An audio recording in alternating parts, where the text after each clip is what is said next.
na kutabiria kwa jina la Yesu, mishale ya uchawi, mishale ya waganga, mishale ya ushirikina, mishale ya maadui ambayo imetupwa juu ya maisha yako, juu ya familia yako, juu ya biashara yako, juu ya afya yako, haitafanikiwa kwa jina la Yesu. Mitego yote naitegua, mishale iliyorushwa na ikamata kwa ulimwengu wa anga, na iteketeza na moto wa Roho Mtakatifu kwa jina la Yesu.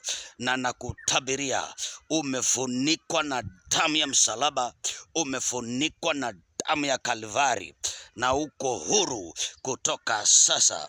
Hakuna silaha imeundwa kinyume nawe ambayo yaenda kufaulu kwa jina la Yesu Kristo, mwana wa Mungu aliye hai. Pokea kwa jina la Yesu. Amen.